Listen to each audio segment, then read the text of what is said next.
नमस्कार दोस्तों, मेरी तबीयत आज सही नहीं थी, तो इसी वजह से मैं लाइव भी नहीं आया और कुछ बहुत ज़्यादा टेलीग्राम पे भी शेयर नहीं कर पाया। मैंने तकरीबन ये आप देख सकते हैं 11:53 पर एक पोस्ट किया था, जिसमें मैंने एक चीज़ लिखी थी क्योंकि मैंने उस टाइम पर देखा था कि मार्केट ने आज दोनों साइड के मूवमेंट कर दिए थे। ऊपर का मूवमेंट भी आ गया था और नीचे का भी मूवमेंट आ गया था, तो अभी हम इसी के बारे में बात करेंगे। यहाँ पर मैंने क्यों कहा था avoid trading between today market high and low, कि मार्केट ने जो भी आज का हाई बना दिया है और जो ये लो बना दिया है और जब तक मार्केट इसके बीच में रहेगी तब तक आपको ट्रेडिंग अवॉइड करनी है। पहला ये मैंने 11:53 पर मैंने बता भी दिया था कि मेरी तबीयत नहीं सही है और ये देखिए ये मैंने पोस्ट यहाँ पर आपके साथ शेयर करी थी। और अभी इसके बाद भी अगर किसी ने मल्टीपल ट्रेड किए होंगे तो उसके खाली एसएल रेट हुए होंगे। रीज़न ये है कि कैंडल्स बड़ी-बड़ी बन रही थी और आज निफ्टी की एक्सपायरी थी, जिस वजह से एक कैंडल आपके अगेंस्ट बनेगी तो आप 20 की जगह 40 पॉइंट का भी स्टॉप लॉस रखोगे तो वो हिट ही हो जाना था। मैंने अभी थोड़ा-सा मार्केट को देखा है, तो मुझे लगा कि एक वीडियो बनाकर आपके साथ आज ही शेयर करना चाहिए। अब यहाँ पर देखिए एक मैंने एक छोटा-सा ट्रेड और भी यहाँ पर शेयर किया था। इस जगह पे बड़ा लेटा नहीं जा रहा था, तो मैं मोबाइल में ऐसे थोड़ा-सा मार्केट देखने लगी, तो मैं यहाँ पर मार्केट थोड़ा-सा ऑब्ज़र्व करने लगा। तो मुझे थोड़ा-सा यहाँ पर एक बेयरिश ट्रेड लग रहा था, जिस वजह से मैंने ये एक आपके साथ शेयर किया था और मैंने ये भी बोला था कि ये इसको बनाने का एक तो सबसे बड़ा रीज़न ये था कि 2.8x का रिस्क रिवॉर्ड है, पहली चीज़। और दूसरी इंपॉर्टेंट चीज़ थी कि मैंने कहा था कि आपको यहाँ पर खाली ये नहीं है कि ये मैंने बोला तो आपको यहाँ पर ट्रेड करना है। आप यहाँ पर देखो, क्योंकि मैंने सिर्फ़ खाली यहाँ पर चार्ट पर स्ट्रक्चर देखा था। मैंने ना ओपन चेन देखी थी कि ओवाई कहाँ पर ज़्यादा बिल्ड हो रखा है, चेंज ओवाई कहाँ पर ज़्यादा बिल्ड हो रखा है, कहाँ पर प्रीवियस स्ट्रॉन्ग सपोर्ट और रेजिस्टेंस, ये सब कुछ नहीं था। ये सिंपली आप देख सकते हैं मेरी मोबाइल स्क्रीन का एक स्क्रीनशॉट था, जहाँ पर एक प्राइस एक्शन, एक ये पैटर्न बन रहा था और उसके ब्रेकआउट के बाद मार्केट ने ये रिटेस्ट करी और ये नीचे की तरफ जा रही थी। तो मुझे यहाँ पर लगा कि मार्केट शायद एक बढ़िया मूव हमको डाउन साइड का दे सकती है और स्टॉप लॉस यहाँ पर चार्ट पर मुझको काफ़ी कम दिख रहा था। तो अभी हम इन्हीं 2 चीज़ों के बारे में यहाँ पर बात करेंगे। तो अभी तक मेरा टेलीग्राम चैनल फॉलो नहीं किया है, तो लिंक डिस्क्रिप्शन बॉक्स में मैं दे दूँगा, वहाँ पर जाकर आप इसको फॉलो कर सकते हैं। तो दोस्तों सबसे पहला रीज़न तो ये था कि जो मैंने बोला था कि मार्केट साइडवेज़ हो सकती है। रीज़न ये है कि अब मैं यहाँ पर चार्ट पर भी देख रहा हूँ तो मुझको क्लियर दिख रहा है कि एक ये रेंज थी और एक ये रेंज थी और मार्केट ने 2 कैंडल में ही, अगर हम देखते हैं 15 मिनट की जो आज मॉर्निंग की रेंज बनी है, पहली बार इस रेंज के ऊपर निकली। मार्केट ने एकदम वी शेप रिकवरी दी और चार्ट पर ये मैंने कोई भी लेवल आज ड्रॉ नहीं किए हैं, पहले के ही लेवल यहाँ पर ड्रॉ थे। तो अब यहाँ पर अगर देखें तो एक थोड़ी-सी कंडीशन बन रही है। अभी तो खैर सारी ओपन इंटरेस्ट और ओआई जो भी है सारा का सारा सब बदल चुका होगा, तो उसके बिहाफ़ पर यहाँ पर कोई भी एनालिसिस करना बेकार होगा और ना उसके बिहाफ़ पर यहाँ पर कोई एनालिसिस हो सकती है। यहाँ पर सिर्फ़ और सिर्फ़ प्राइस एक्शन पे ही हम आज बात करेंगे। यहाँ पर अगर आप देखिए तो सबसे बड़ी बात कि मार्केट ने 15 मिनट में ही कितने पॉइंट की रेंज बना दी है, 195 पॉइंट की रेंज, 194.75 पॉइंट की रेंज यहाँ पर बना दी है। उसके बाद फिर आप यहाँ पर अगले 15 मिनट में देखेंगे तो मार्केट ने तकरीबन 227 पॉइंट की रेंज यहाँ पर बना दी है। दैट मीन्स कि मैं हमेशा आपको बोलता हूँ कि मार्केट की जो एक एवरेज रेंज है, मार्केट की जो एक एवरेज रेंज है, हमेशा मैं बोलता हूँ, मार्केट आजकल बड़ी रेंज बना रही है क्योंकि बजट आने वाला है, यूनियन बजट आने वाला है, ठीक है, ग्लोबल कंडीशंस है, वोलेटिलिटी बढ़ी हुई है, इंडिया विक्स बढ़ा हुआ है, इस वजह से मार्केट यहाँ पर बड़ी रेंज बना रही है। अदरवाइज़ निफ्टी की एक एवरेज रेंज वही 180, 190, 200 पॉइंट ही होती है। तो मैं हमेशा बोलता हूँ कि हमेशा उस रेंज के अंदर ही ट्रेड करने की कोशिश करिए। उसके अलावा बहुत ज़्यादा अगर जब तक कन्विक्शन आए तब तक ट्रेड ना करिए। तो यानी कि पहले 15 मिनट में उसने 195 पॉइंट की रेंज बनाई और फिर यहाँ से यहाँ तक उसने 227, 230 जो भी अभी आया था, उसकी रेंज बना दी और उसके बाद देखिए अगर मार्केट को निकलना था तो यहीं पर कायदे से निकल जाती और फिर उसके बाद मार्केट लमसम लमसम दिन के लो के आस-पास आ गई और फिर मार्केट ने इस लेवल को, सुबह के लेवल को बीट करने की कोशिश की, लेकिन फिर इसके नीचे आके तकरीबन 12 बजे के करीब ही मैंने यहाँ पर देखा कि मार्केट फिर यहाँ पर रिजेक्शन ले रही है। अगर मैं यहाँ पर स्क्रीन पर बैठा होता या लाइव बैठा होता तो मैं यहाँ पर एक बेयरिश ट्रेड ज़रूर बोलता, यहाँ पर एक बेयरिश ट्रेड बनाया जा सकता है और यहाँ पर कैंडल छोटी दिख रही है लेकिन प्रीमियम में मूवमेंट बहुत बढ़िया हुआ होगा। मैंने यहाँ पर वो प्रीमियम तो नहीं देखे हैं। लेकिन ये चार्ट को देखकर और एक्सपायरी के हिसाब से मैं बता रहा हूँ, यहाँ पे प्रीमियम में बढ़िया मूवमेंट हुआ होगा। अब उसके बाद देखिए पूरा दिन मार्केट इसी रेंज के अंदर ही ट्रेड करती रही है पूरा दिन। बार-बार उसने 1 बार ट्राई किया, 2 बार ट्राई किया, 3 बार ट्राई किया, दैट मीन्स कि अब यहाँ पर कुछ बचा नहीं है और यहाँ पर अब आपको क्या लगेगा? यहाँ पर अब आपको लगेगा कि मार्केट नीचे जा रही है, मार्केट ऊपर चली गई, मार्केट ऊपर जा रही है, अब आपको लगेगा नीचे आएगी। आप दिन भर खाली बाइंग सेलिंग करोगे और जब मार्केट में कन्विक्शन ना हो, तो आपको ट्रेड बिल्कुल भी प्लान नहीं करना चाहिए। दूसरा, मूविंग एवरेज आप यहाँ पर देख रहे हो बिल्कुल चॉपी हो रखा है और जब इस तरीके का मूविंग एवरेज हो तो मैं फिर बोलता हूँ, जब तक स्ट्रॉन्ग सपोर्ट और स्ट्रॉन्ग रेजिस्टेंस पर आपको आपके स्टॉप लॉस की रेंज के अंदर ट्रेड ना मिले, तब तक ट्रेड नहीं करना चाहिए। क्योंकि जब मार्केट इस तरीके से चल रही होती है मूविंग एवरेज पे, दैट मीन्स कि मार्केट में कोई भी कन्विक्शन नहीं है, मार्केट कन्फ्यूज़्ड है, कहीं से भी टर्न करेगी और एक-एक कैंडल की आप यहाँ पर साइज़ देख सकते हैं।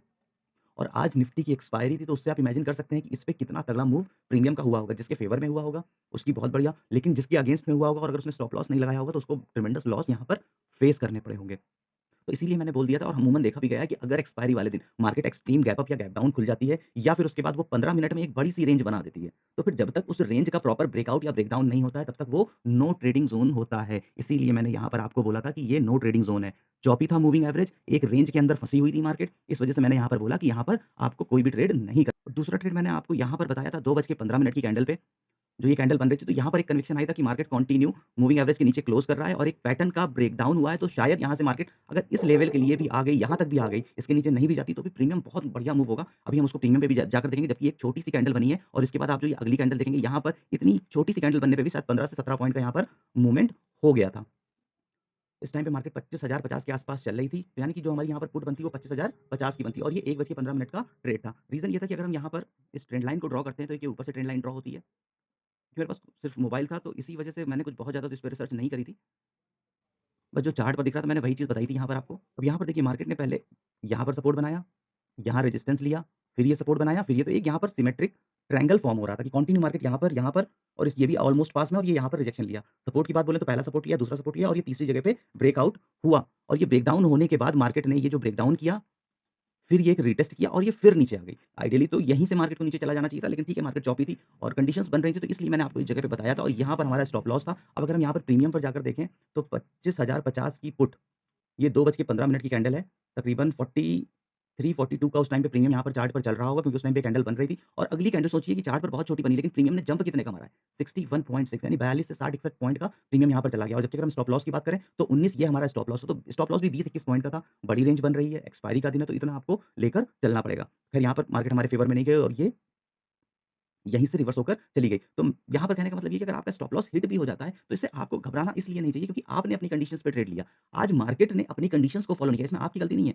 मार्केट ने आज अपनी कंडीशंस को फॉलो नहीं किया, जिसकी वजह से आपका स्टॉप लॉस हिट हो गया। लेकिन क्योंकि आपका स्टॉप लॉस अगर कैलकुलेटिव था, अगर आपका स्टॉप लॉस यहाँ पर कैलकुलेटिव था, आपने यहाँ पर आँखें बंद करके 40 पॉइंट और 50 पॉइंट के स्टॉप लॉस के साथ ट्रेड नहीं किया था, तो ठीक है। अगर आप गलत हो गए तो कोई बात नहीं, लेकिन अगर आप यहाँ पर सही होते, सोचिए इस कैंडल के बाद 2:15 के बाद जो ये 2 बज के 20 मिनट की कैंडल बनी, इस छोटी-सी कैंडल में ही प्रीमियम 42 से 61 का हाई इसने बना दिया था अगली कैंडल में। तो सोचिए अगर ये यहीं पर इस लेवल में यहाँ तक भी आ गया होता, तो ये प्रीमियम शायद 80-90 पर जाकर ट्रेड करता हुआ हमको दिख रहा होता और इसी फ्लो में कहीं और नीचे चला गया तो प्रीमियम तो फिर आज रॉकेट बन जाता। लेकिन क्योंकि अगेन मेरे पास कोई और चीज़ नहीं थी, मैं स्क्रीन पर नहीं था, मोबाइल पे देख रहा था, तो और चीज़ें नहीं, खाली बस मेरे को यहाँ पर ये पैटर्न दिखा था और इसीलिए मैंने यहाँ पर ये एक आपको ट्रेड बताया था। तो मेरा यही क्लियर कट लॉजिक था सुबह का कि किस वजह से मैंने बोला था कि आज मार्केट साइडवेज हो सकती है, और दूसरा एक मैंने छोटा-सा आपको एक ट्रेड बताया था, पुट साइड का बेयरिश ट्रेड दिया था, वो इसीलिए दिया था कि यहाँ पर ही कंडीशन क्लियर कट बन रही थी कि मार्केट ने पहला ये रिटेस्ट किया, दोबारा फिर और अब ये फिर नीचे, तो अभी पॉसिबिलिटी है इसको नीचे ही जाना चाहिए, लेकिन फिर खैर मार्केट यहाँ पर टर्न करके चली गई। लेकिन अगर आप यहाँ पर भी देखो, तो इस कैंडल के बाद अगली 3 कैंडल बनती तो गई हैं।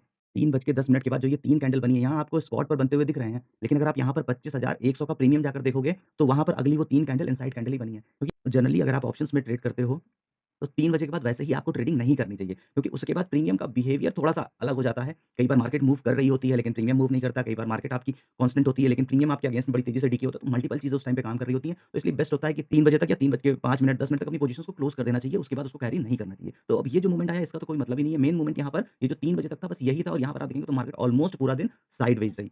तो उम्मीद करता हूँ दोस्तों कि इस एनालिसिस से आपको समझ में आया होगा। अगर कल तक ये सही हुई तो मैं लाइव आने की कोशिश करूँगा, या फिर उस टाइम पर कुछ बढ़िया मुझे चार्ट पर कंडीशन दिखेंगी तो मैं अपनी कम्युनिटी पर ज़रूर शेयर करूँगा।